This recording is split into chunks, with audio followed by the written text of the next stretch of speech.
শীষ দেওয়া কি অপরাধ? ইনি অসীম মহলদার, মুদির দোকান চালান। ছেলেবেলা থেকে শীষ দেন। শীষ দেওয়াই অসীমের একমাত্র শখ।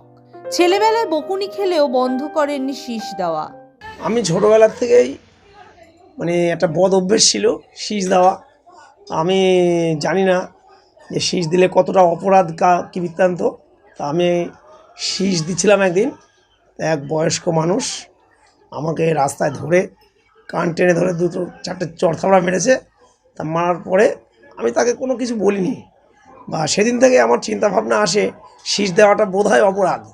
তার জন্য আমি সেদিন থেকেই চিন্তাভাবনা করেছি এই শীষ দেওয়াটাকে রবীন্দ্রসঙ্গীত, নজরুলগীতি, যাবতীয় গানের মাধ্যমে ফেস করব।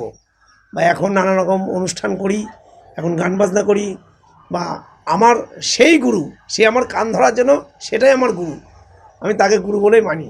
সকালবেলা ঘুম থেকে উঠে আমি যখন শীষ দিই, অনেক পাখি আসে, আমি খাবার মুড়ি ভুজিয়া এগুলো দিই, তারা খায়।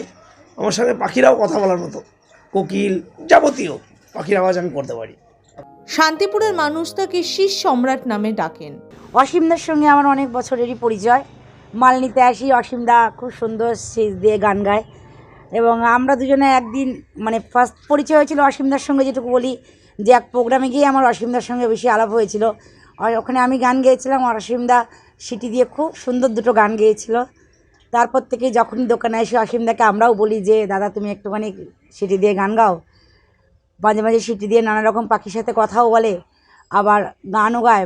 ভালো লাগে, খুব ভালো লাগে এই জিনিসটা আমাদের।